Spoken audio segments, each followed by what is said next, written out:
Imagine, if you will, a podcast. A podcast beyond that which is known to man. It exists in both fandom and discovery, in viewing and critiquing. My name is Matt Hurt. This is Anthology.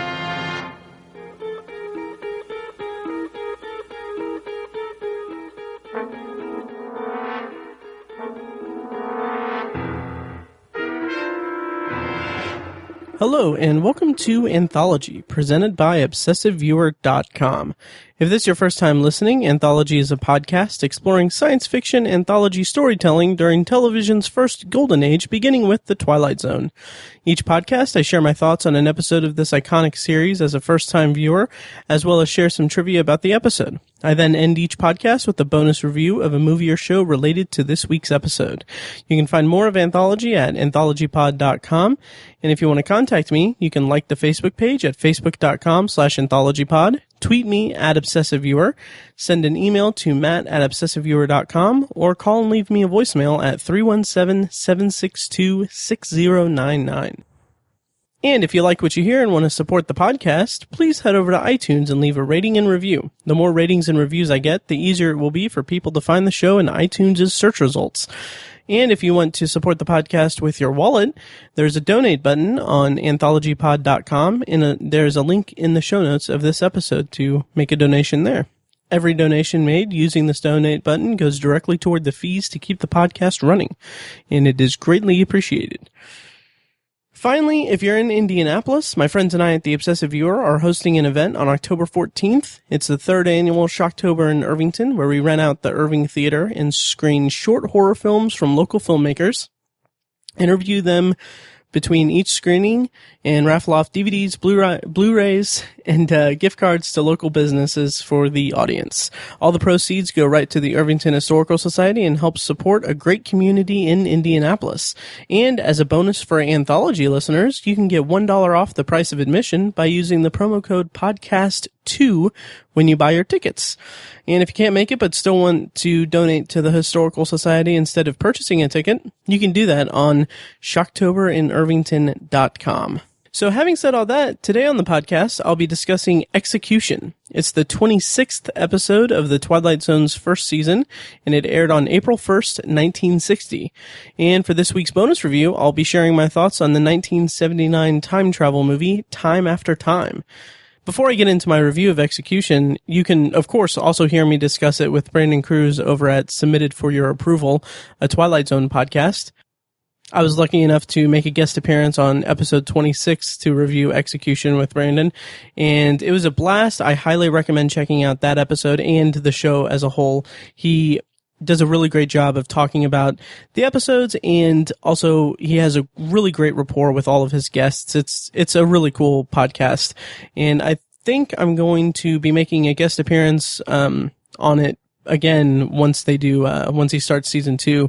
So I really can't wait for that, and I'll let you guys know when that happens. So let's get into my review of Execution. Of course, I'm going to start off the review with a reading of the plot summary of the episode. And as always, both the review and the summary are going to be incredibly spoiler heavy. So if you haven't watched the episode, please go and watch it on Netflix, Hulu, Amazon Prime, anywhere really, and then come back and listen to my review of it. Of course, this summary comes courtesy of the Twilight Zone Companion by Mark Zicree, and it reads, in 1880, Joe Caswell is about to be hanged for shooting a man in the back, but as the noose tightens around his neck, Caswell disappears and reappears in the modern laboratory of Professor Mannion, inventor of the time machine that has saved his neck by plucking him at random out of the past. Seeing the rope burns and surmising that Caswell is one of life's more dangerous people, Mannion attempts to send him back. The two men struggle. Caswell hits Mannion over the head with a heavy lamp and runs out onto a busy city street. Overwhelmed by the lights and the noise, Caswell soon returns to the laboratory to seek Mannion's aid, but his blow has killed the scientist. Then, Paul Johnson, a petty thief, enters the lab. Caswell grapples with him for his gun. Johnson strangles Caswell with the draw cord of a curtain, but in looking for a hidden safe, Johnson unwittingly activates the time machine. He is sent back to 1880, appearing in the noose meant for Caswell, meeting the fate intended for the other man. Okay, before I get into my review, I'm going to do a brief talent rundown for the episode, as usual. This episode stars Albert Salmi as Joe Caswell. This is his first of 3 Twilight Zone episodes. Next we'll see of him is in Season 3's A Quality of Mercy. He was also in a 2-part episode of One Step Beyond in 1960 called The Peter Herkus Story. And he also was in 1 episode of Night Gallery in 1972 in the segment The Waiting Room. He is perhaps, I don't know if this is his best known role, but he also played Mr. Noonan in Caddyshack. A little piece of trivia about him: he was a method actor, and he was often cast as a bad guy or authority figure, but he also played a lot of wronged or misunderstood good guys or good-natured sidekicks. So he had quite a bit of range in his work. And in real life, he was, according to trivia or according to his biography, he was very different from most of the characters that he played. He was a quiet-natured family man, and according to this, he was an oddity by glitzy Hollywood standards. He had a good sense of humor, and people appreciated his lack of pretense. And when he was semi-retired, he taught drama classes in Washington, where he and his wife had settled. And unfortunately, tragically, on April 4th, 1990, he and his wife were found shot to death in their home in Washington. In my research, it's kind of strange, or it's not very clear, but the police ruled it as a murder-suicide. It's strange and tragic, and yeah, it's very tragic. Playing Professor Mannion is Russell Johnson, who is most well known for playing the professor on Gilligan's Island. And this is his first of 2 Twilight Zone episodes. Next we'll see of him is in Season 2 in the episode Back There. And he also appeared in 1 episode of The Outer Limits in 1964 titled Specimen Unknown. And I just going through his biography and on the internet and everything, he claimed that he wasn't a very bright student, and actually was held back 1 grade. But he eventually went on to be better at school and graduated and was part of the National Honor Society in high school. And after high school, he joined the Army Air Corps during World War II, and actually earned a Purple Heart when he was in a B-52 or B-24 Liberator, and that was shot down in the Philippines during a bombing run in March of 1945. And after the war, he actually used the GI Bill to enroll in acting school, and that's how he got a start in acting. And if I'm not mistaken, I believe that Albert Salmi did the same thing. He used the GI Bill to pay for acting classes. And rounding out the talent for this episode, for the actors of this in this episode, is Van Wyen as Paul Johnson. This is his only episode of Twilight Zone. However, he did appear in 2 episodes of science fiction theater. Both aired in 1956. The episodes were When a Camera Fails and Facsimile. And he went on to appear in 1 episode of Night Gallery in 1971 in the segment The Doll. And I couldn't really find much information about him except that he served for 37 years as a consultant to the Los Angeles Bureau of Jewish Affairs, and he was a founder of the city's Yiddish Kinder Theater. And he also passed away back in January of 2015. Writer for this episode is Rod Serling. It was based on an unpublished short story by George Clayton Johnson, and in adapting the story, Serling changed it in a few ways. In the original story, there were 2 scientists who transport a killer from the past into the present, unbeknownst to them that he is this monster that is pretty much evil. In the story, the man ends up getting shot by police, and then once he's shot, he appears back in the noose. So of course, Serling changed this around to have only one scientist and to use a modern criminal that mirrors Caswell in many ways to serve up the Twilight Zone style of justice. And director for this episode was David Orrick McDearman. This is his first of 3 episodes. He'll go on to direct Russell Johnson again in season 3's Back There.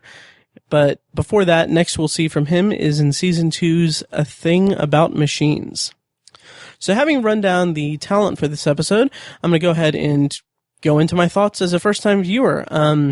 As is always the case with this podcast, I am experiencing the Twilight Zone as a first-time viewer of the show, having not seen it at all in my childhood.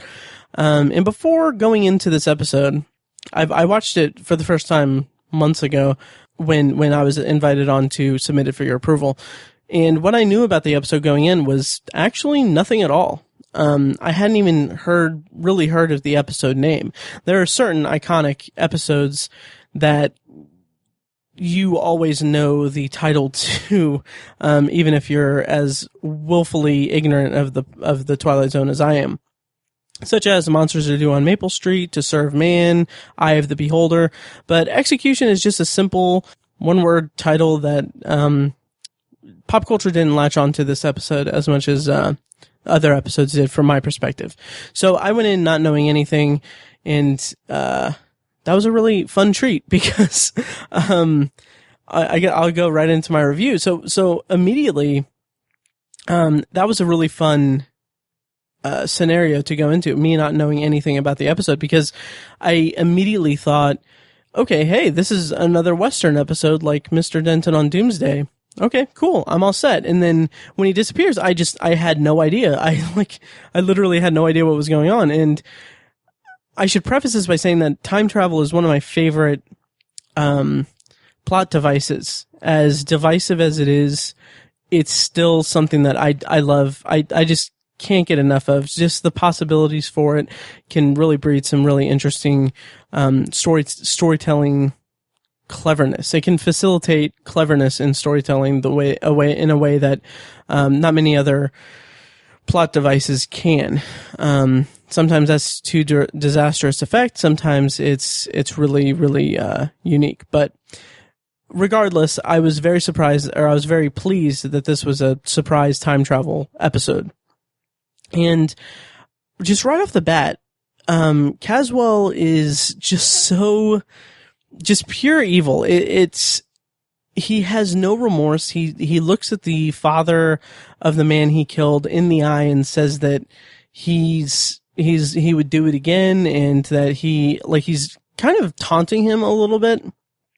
And he just comes across as really cold and hateful. And in Serling's opening narration, where he says that he has no conscience or heart or soul or anything, like that's a really intense way to bring us into an episode and bring us into a protagonist. And I really appreciated that. However, that caused some issues going into the episode that I'll get into in a little bit. But before the actual reveal of the time travel, it kind of made me think a little bit of an occurrence at Owl Creek Bridge, which I know in season 5, I believe, was adapted for the Twilight Zone. I didn't actually know that until I started researching this podcast and everything. But I'm really excited to get to that episode eventually, just because I really liked the short story when I read it back in high school. But anyway, it really reminded me a little bit of an occurrence at Owl Creek Bridge, but only just for slight reasons. And that went away pretty quickly, obviously, as Caswell did. So once Caswell is in the modern day and he meets the professor,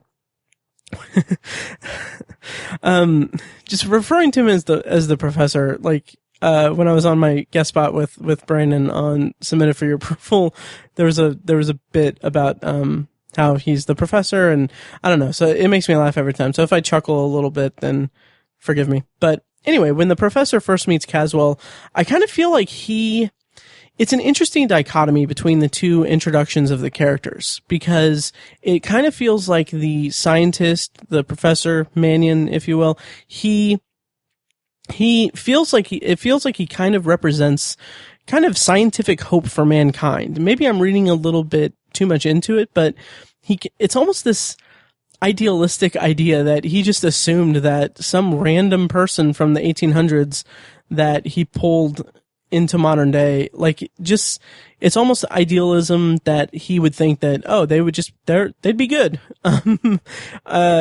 And you can kind of see how the plan just kind of blows up in his face, because he just has no, he introduces himself to Caswell as explaining that Caswell is now the world's first time traveler. And it has this weight and this kind of dignity to it, but we already know that Caswell is this monster, and just that setup alone, like that setup, that introduction to the episode of the world's first time traveler being a sociopath, I think that is such a great hook for an episode, and I think it's brilliant. I really do. The episode itself, unfortunately, it ultimately didn't quite live up to that premise for me, though. And I'll get into that in a little bit, because so as I was watching this episode, I was kind of really hoping that this would be a story about a well-meaning scientist, or maybe an ambitious scientist, transporting a person from the past to the present, which is kind of a unique time travel device anyway, because it's not the builder of the time machine. The scientist in the story isn't the time traveler. He's just taking time. He's just taking people out of time, which is a unique spin on the time travel story. But I was really hoping that this would be about him plucking a sociopath out of the 1800s into modern era, and that subject being just wreaking havoc on the modern age. Like, just, and maybe this is kind of dark, but him just going on a rampage and murdering a bunch of people, or the scientists having to stop him. So I was kind of hoping that would be the kind of angle that the story played. Now, that might be a little too much want for me. Like, that I might be asking too much of this episode, because it's a half-hour episode. It's only 25 minutes, and I think that premise may constitute more of a movie, or a feature-length runtime, which I'll talk more about that when I get to my bonus review. But yeah, I just thought that was something that saying that the show squandered that opportunity is a bit harsh, but it did make me wish for that scenario to play itself out. But having said that, there are good things about this episode. The professor, when he's speaking into the recorder after Caswell's gone to sleep, it's just that his dialogue is just, it's incredibly, incredibly captivating. It's punctuated by him saying, "Heaven help whoever gets in his way." He talks about how he's realizing that he may have, the phrasing he uses is that he took a 19th century primitive into a 20th century jungle. And just that dialogue, the way it's delivered, the kind of haunting tone, the sense of foreboding that it imparts on the viewer as it's unfolding, and the tone that it strikes for the rest of the episode is really, really captivating, and really, it really grabbed my attention. I really thought it was great. But unfortunately, that's not what the episode kind of becomes. The episode becomes about Caswell adjusting to the modern era. And I mean, that's both good and bad. I mean, it's both good and bad.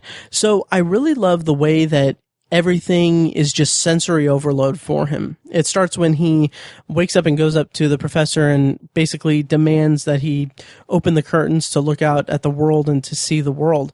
And there's a moment where he opens the blinds and he's just overloaded with sound and sight and lights and everything. It's such a unique premise for this episode, a unique way to go about this episode. While it's almost like the show is replacing this idea of a maniac in the modern day wreaking havoc in the 20th century jungle, as the professor states it, and replaces it with this man out of time adjusting to the modern era and just going through this sensory overload thing. It's the exact opposite of a sensory deprivation tank, essentially.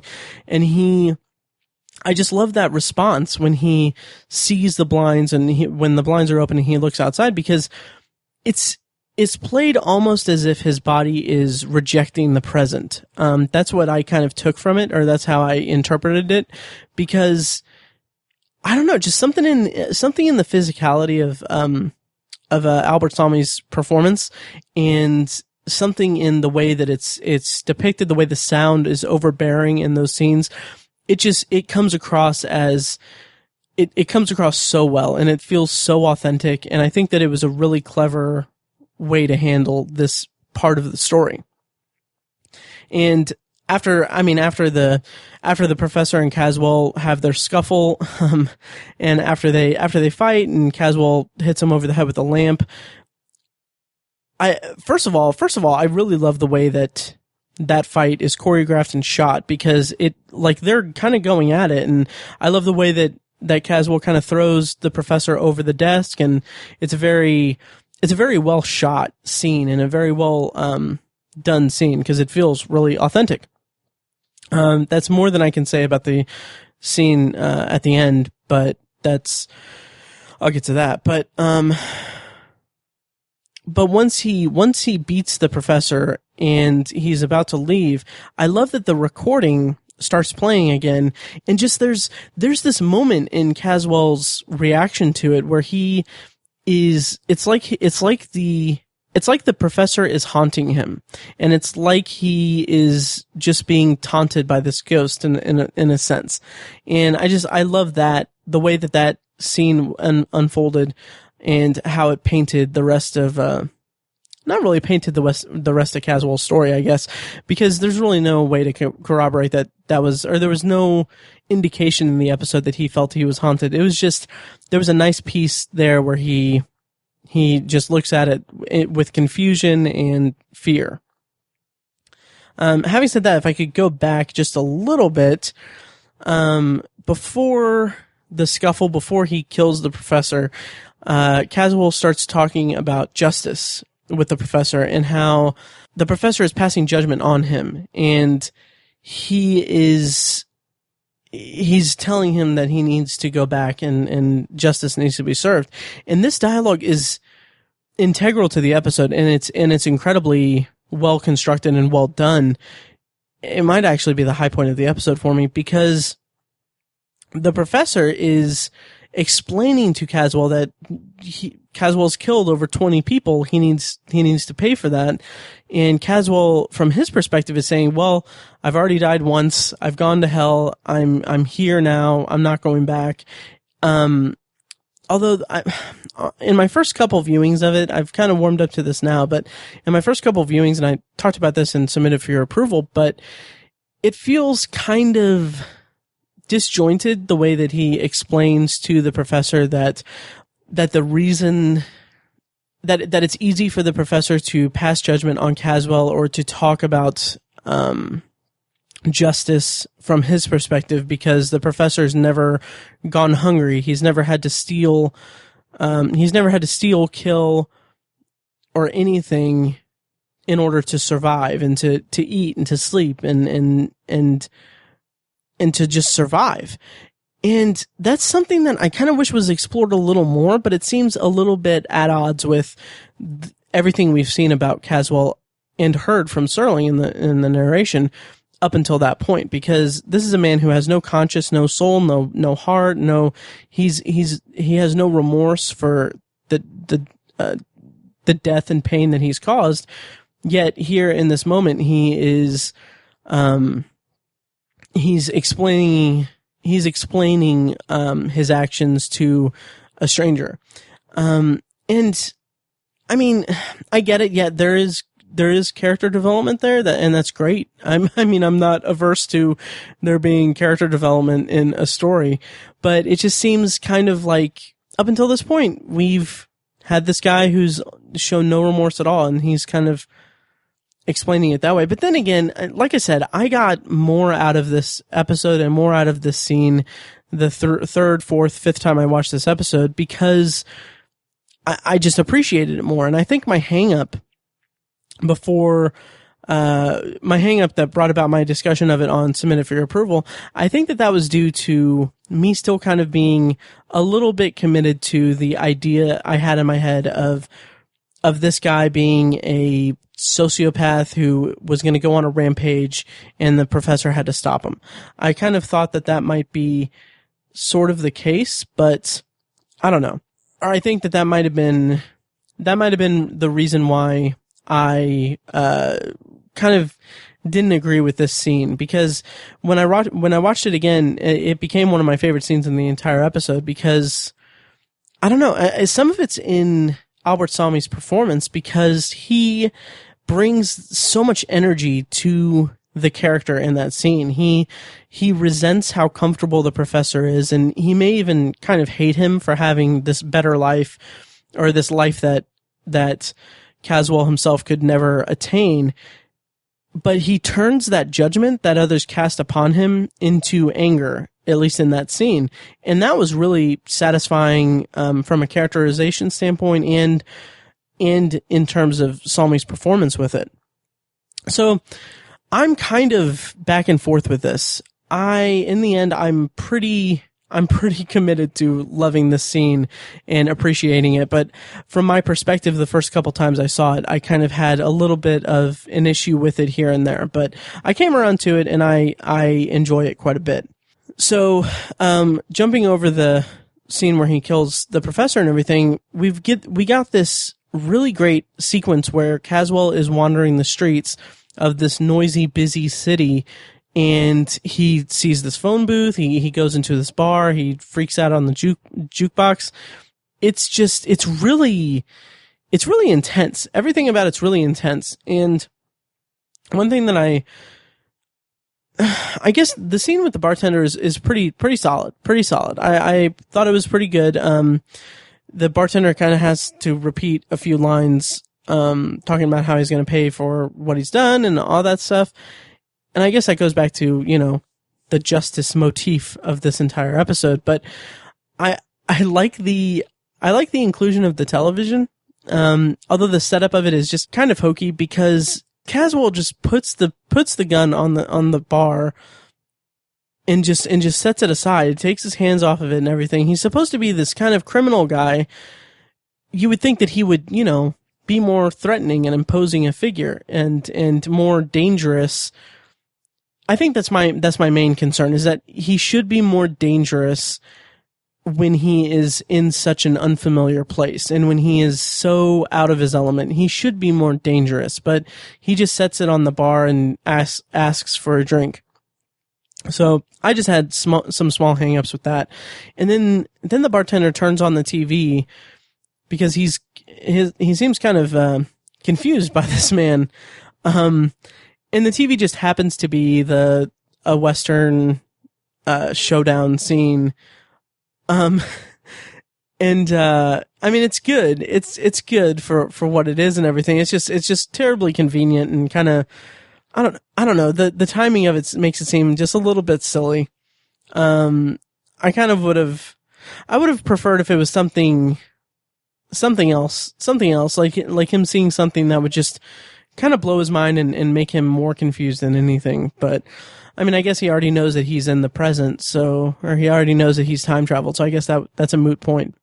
So once he goes back to the office of the professor or the apartment or wherever he is, he meets the thief, the criminal Paul Johnson. And this, I don't know. I really like the cyclical nature of it, and I like how it's clever in and of itself because, Paul Johnson murders Caswell, falls into the time machine, gets on the noose, and dies in 1880.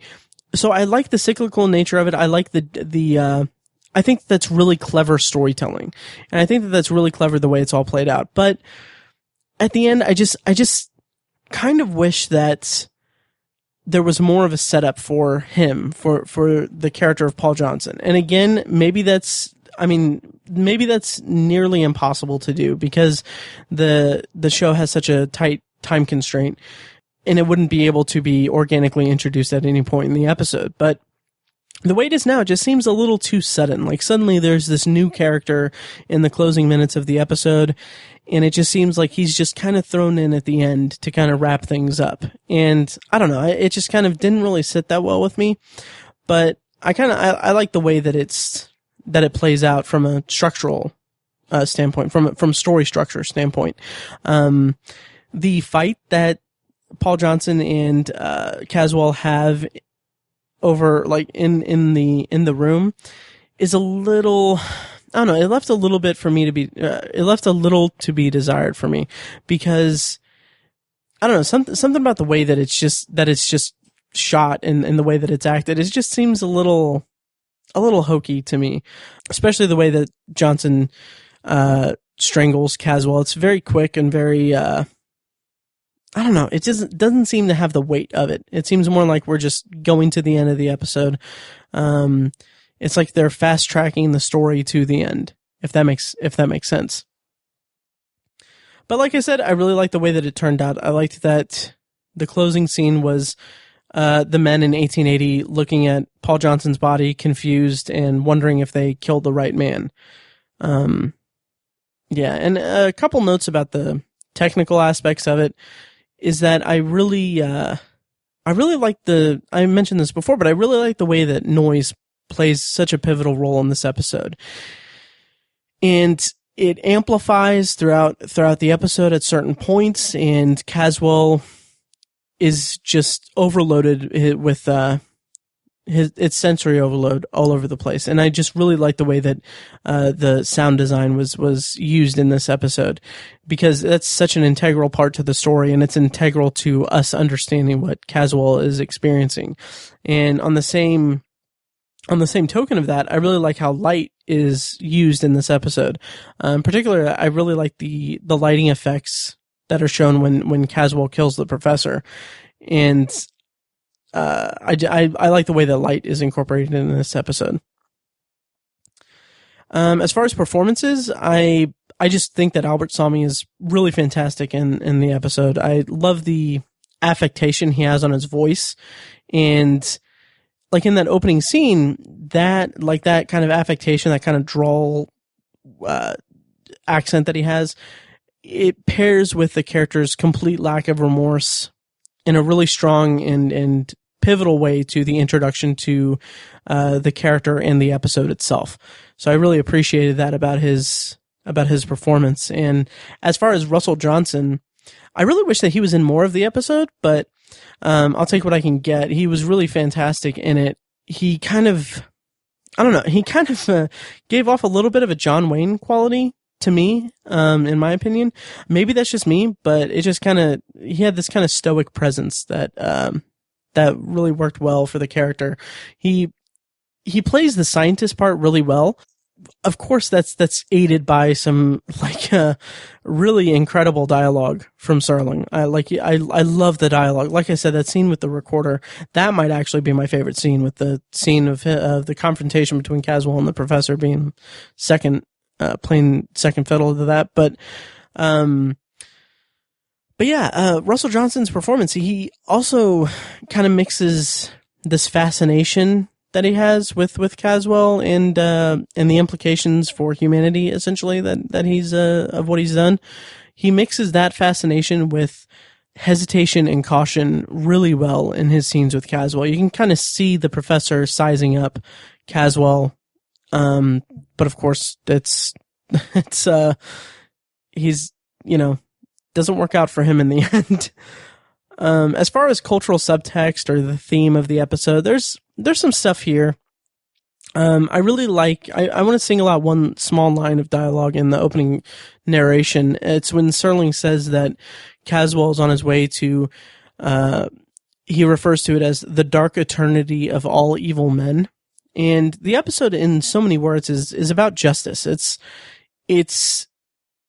That's pivotal to the story. It's this, story of a man who gets his comeuppance in the Twilight Zone. Two men, actually. And it's just, it's a really unique twist on justice, as it were. And it's got this kind of, I don't know if this was intentional or what, but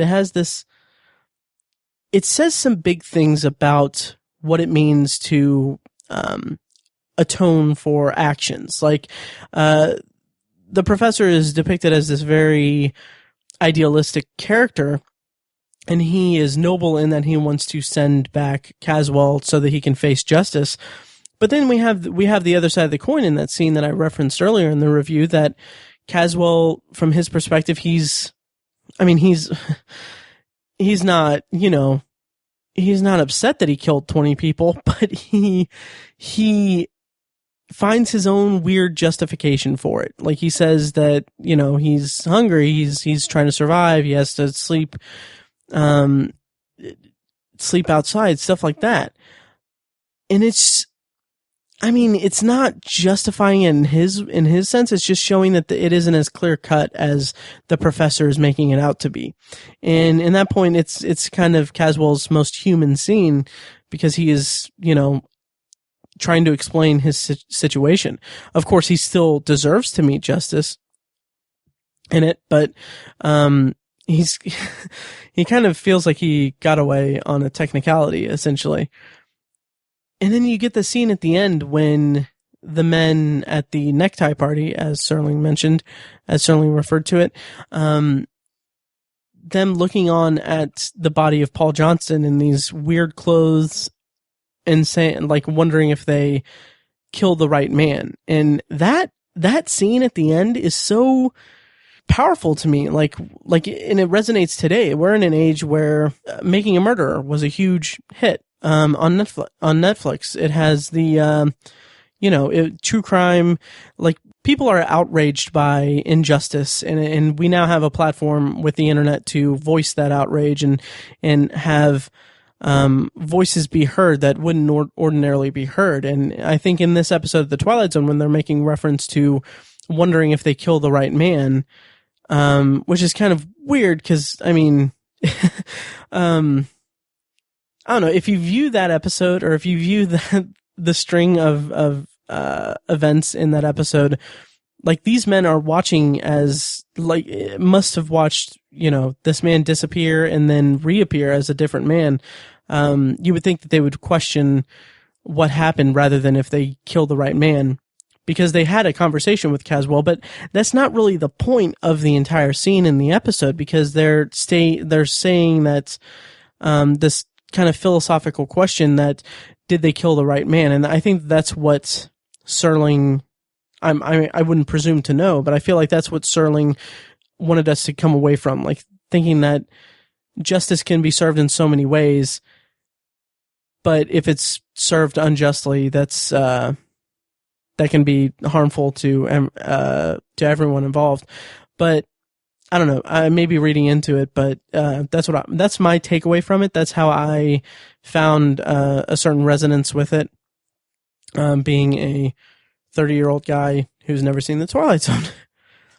So I don't really have much trivia for this episode. There's only a couple things, but first one is the background noises heard in the time machine itself.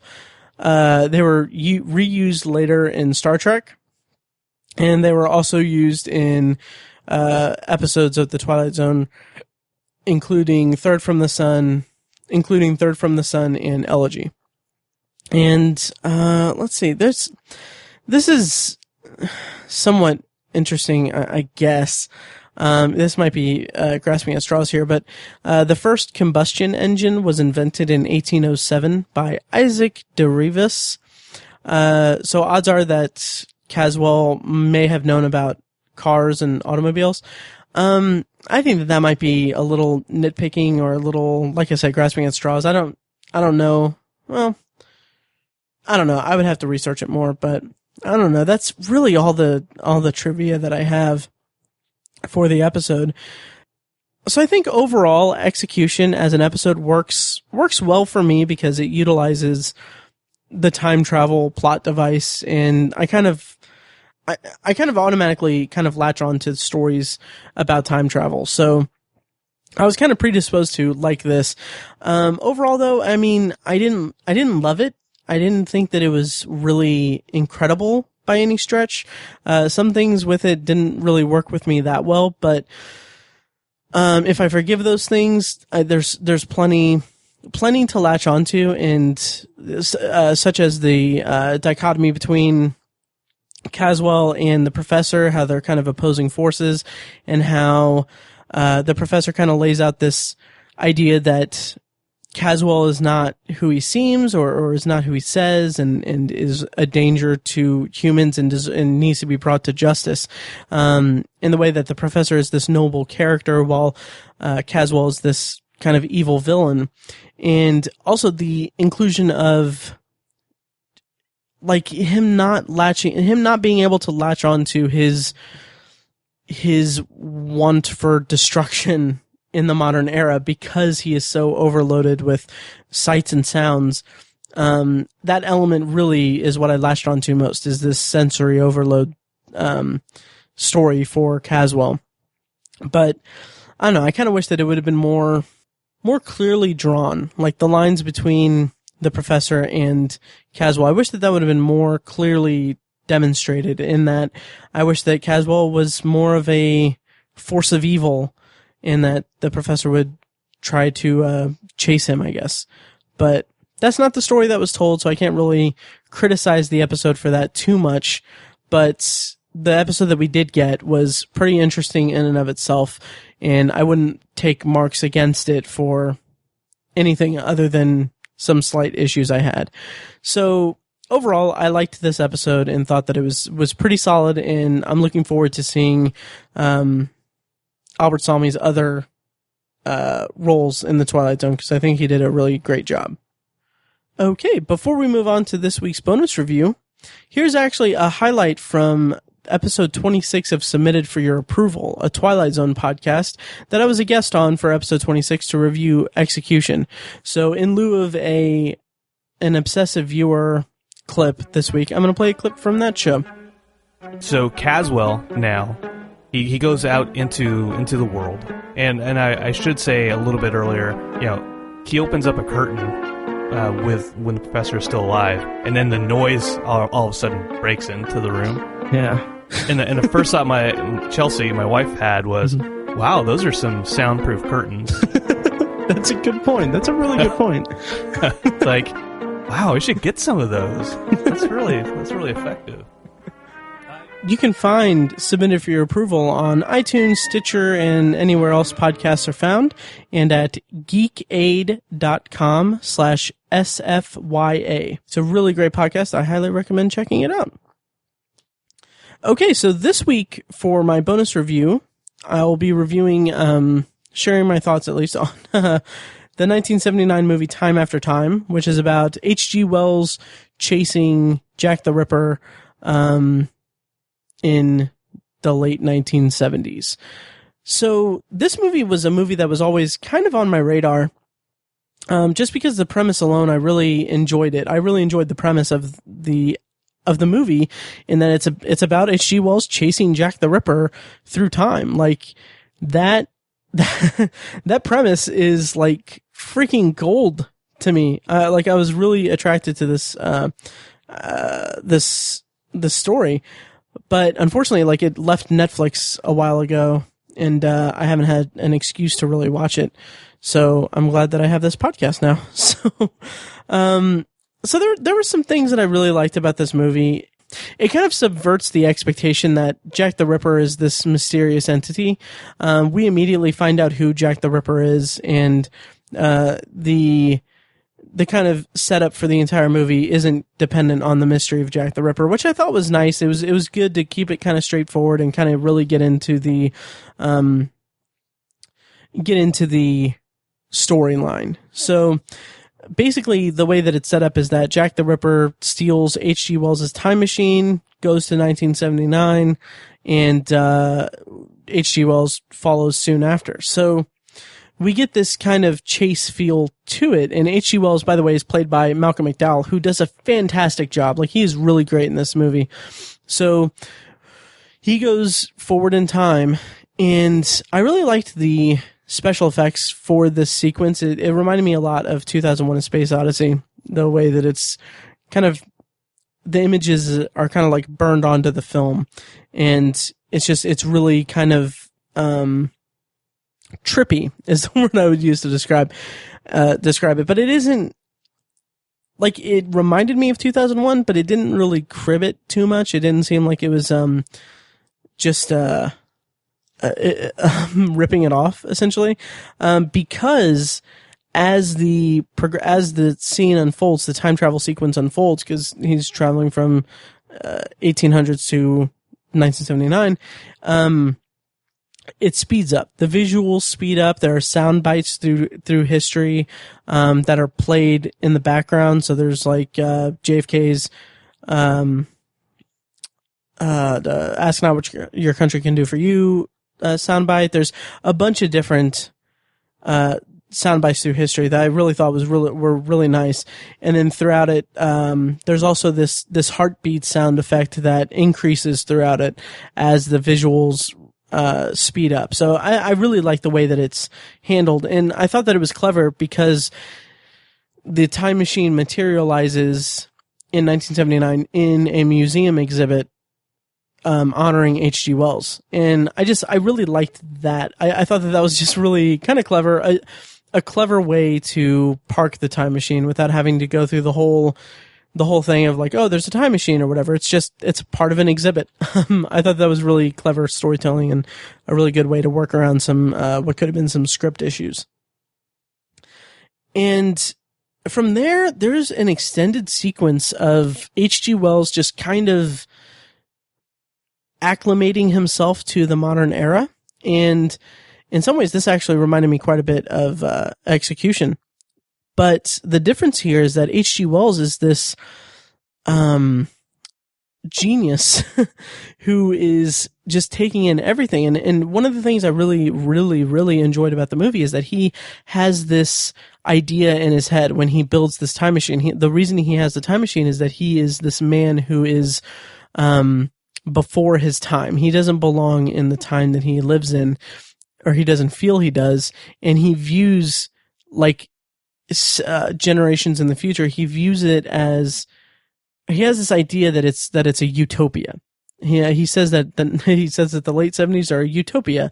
There's not going to be any war. Mankind is going to be a better thinking and forward thinking species than anything else.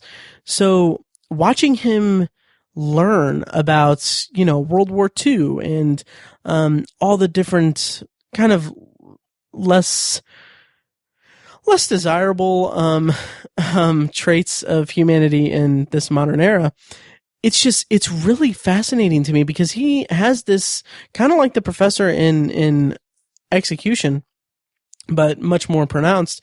He has this kind of hopeful idealism that is just kind of crushed because he realizes that humanity isn't, that the future of humanity isn't what he viewed it to be.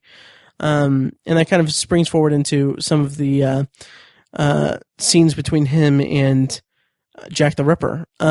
Jack the Ripper, there's a scene of a confrontation between the two soon after they both arrive in the present day, where Jack the Ripper says that he belongs in this time because everyone is like him. Everyone is a monster. They've talked about some of the lesser traits of humanity, and it's just really, it's a really interesting angle to play at in this movie, and it's kind of punctuated a lot by the way that Jack the Ripper shows H.G. Wells the television. Like they're watching television, and it's going through a quick succession of violent images, and that alone as an idea is great, but it's also employed so brilliantly in this movie because it's not just showing violence. It's not just showing like news bites of war and atrocities and stuff.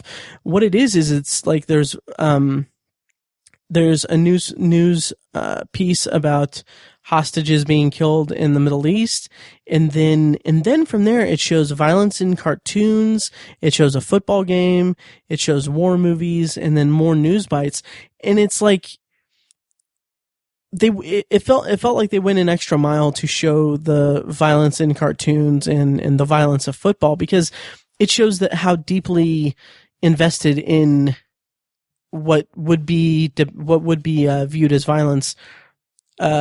It shows how deeply entrenched that is in our society, and I thought that was really great. And let's see what else. There's a subplot involving Mary Steenburgen, which this was her second movie, her second acting credit actually. And she and Malcolm McDowell actually were married for a while. Fun fact, their son, Charlie McDowell, directed a movie 2 years ago in 2014 called The One I Love, which was it's a really good science fiction, romantic drama, relationship drama movie with Mark Duplass and Elizabeth Moss. I highly recommend checking that out. So there's kind of this romantic subplot with Mary Steenburgen and H.G. Wells in this movie, and it's satisfying. It's pretty okay. There's some things about the movie that kind of didn't really work for me in this respect. There's some weird editing things. Like there's a scene where Mary Steenburgen is kind of coming on to H.G. Wells very overtly and very, not very forcefully, but very like making it clear, like, yeah, okay, let's get down. But, but then like in the next scene, she's she mentions her husband, and it's it's portrayed as like, oh, she's actually married. And like the way maybe I'm thinking too much about it, but the way that it is, depicted is that it just seems like we're supposed to be unsure if she is into H.G. Wells or not, whereas she just said in the previous scene, like she was, turned on by him and wanted to, basically sleep with him. And so there was some kind of anachronistic qualities to that in the editing. And there are a couple other examples of that happening throughout the movie. But ultimately, I thought that, there was some cool chase elements to it. The first kind of chase between Jack the Ripper and H.G. Wells through the city was kind of hokey and silly. And it took me out of the movie. The first like physical confrontation between them kind of took me out of the movie. It didn't seem put together that well. But then it kind of pays off pretty well in the end. There's a really cool chase sequence, like car chase sequence, that was satisfying to me. Overall, I won't give away like what happens at the end or anything, but the ending kind of seems a little, I don't know, it didn't really work for me that well. It kind of seemed kind of like it was just, I don't know, it was kind of an easy resolution. Kind of like, well, it's kind of somewhat similar to what I said about execution. It's like, let's just wrap up this story and go home. So, overall, I liked Time After Time. It's not going to become one of my favorite science fiction movies. It's not going to become one of my favorite time travel movies. But there were some things that I really, really liked about it. Like, I don't know if I really went into detail about this. I don't think I did, but, showing H.G. Wells learning about the future, his future, not necessarily his future, but learning about the present, and the history tied to it was really charming and really well done, because he is this intellectual thinker. So he is, there's a lot of really funny kind of bits here and there as he's kind of learning about the city and learning about our modern time, because like he's at McDonald's and he's rubbing the table, and he looks at a guy next to him and he's like, I've never seen wood like this before. And he's trying to order food at McDonald's and he's aping another person. So it's interesting and it's hilarious because he is shown to be like the depiction is kind of silly, but the underlying thing about it is that he is this genius person. So he is this intellectual thinker, but transplanting him into the modern age exposes him to kind of being kind of stupid because he's ignorant of the customs and everyday life things. So I liked that dichotomy in the first act of the movie, but ultimately, like I said, it's a really solid time travel movie. It's not really something that I see myself really revisiting in the future or anything. At least not anytime soon. So yeah, it was just okay. So that'll about do it for this week's episode of Anthology. Thank you so much for listening. And again, just a reminder that you can leave an iTunes review on iTunes, or just a rating if you don't feel like writing out a review. There's no like minimum character requirement for reviews. You can just put one sentence in and be done, and you'll be all set. I'd really appreciate it. I love getting feedback from you.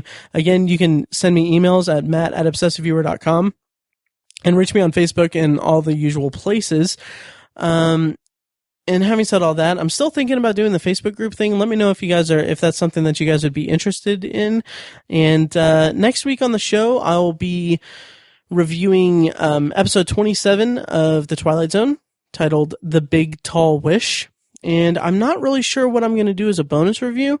I don't know. If you have any suggestions for future bonus reviews, let me know, because I literally have no idea what bonus reviews I'm going to have for the future, for the rest of season 1. So if you have any ideas for episodes left in season 1, get those to me, and I will be sure to check them out as listener recommendations for bonus reviews of future episodes.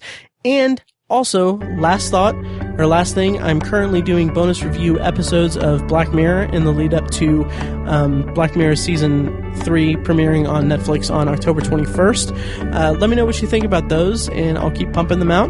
And in the meantime, again, thank you guys for listening, and I'll see you guys next week.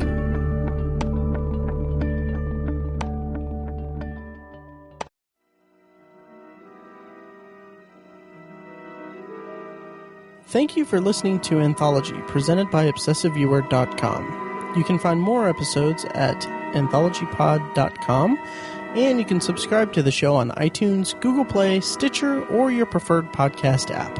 If you'd like to help support the podcast, please take a few minutes to leave a rating and a review on iTunes. The more reviews I get, the higher the show will be ranked in iTunes search results, making it easier for people to discover it and grow the podcast.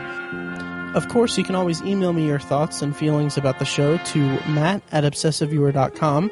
You can also tweet me at obsessiveviewer, like the Facebook page at facebook.com/anthologypod, or you can call and leave me a voicemail at 317-762-6099 for a chance to have it played on the show. If you like what you've heard here, I urge you to check out The Obsessive Viewer, a weekly movie and TV podcast I host with my friends Mike and Tiny.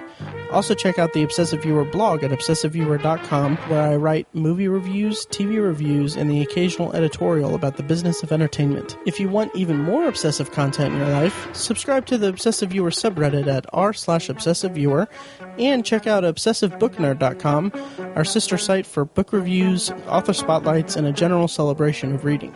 Finally, if you're philosophically curious, check out my friend Tiny's side project podcast, The Secular Perspective, which explores the concepts of faith, religion, and existence from the perspective of secular hosts. You can find that at thesecularperspective.com. Once again, thank you very much for listening, and I'll see you next time.